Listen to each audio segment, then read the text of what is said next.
महाराष्ट्रात जन्माला आलेल्या प्रत्येक माणसानं वारी केली पाहिजे.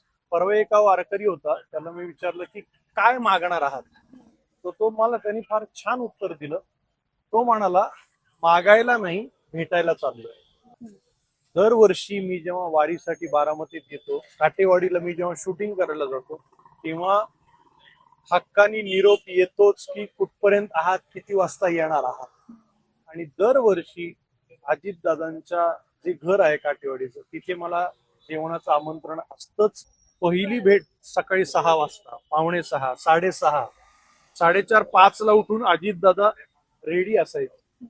आणि परत तेच आहे ना की प्रत्येक कार्यकर्त्यावर लक्ष, प्रेम, कार्यकर्त्यांची नावं माहिती, ती मला असं वाटतं पवार फॅमिलीची ती खासियत आहे. खूप आठवण होती, कारण माझे सगळे फोटो आहेत अजितदादांबरोबरचे, ते वारीच्या मी कपड्यांमध्ये आहे.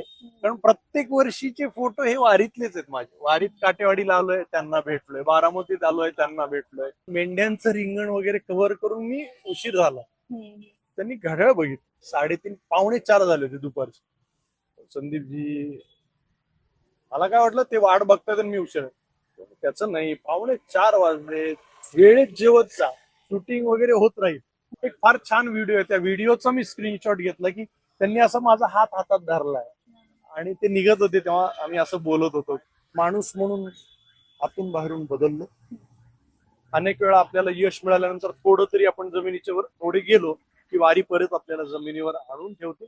मी नेहमी म्हणतो ना की काळ्या मातीतली माणसं काळ्या विठ्ठलाच्या भेटीला निघालेली आहे. त्या सगळ्या वारकऱ्यांनी माझं आयुष्य समृद्ध होतं.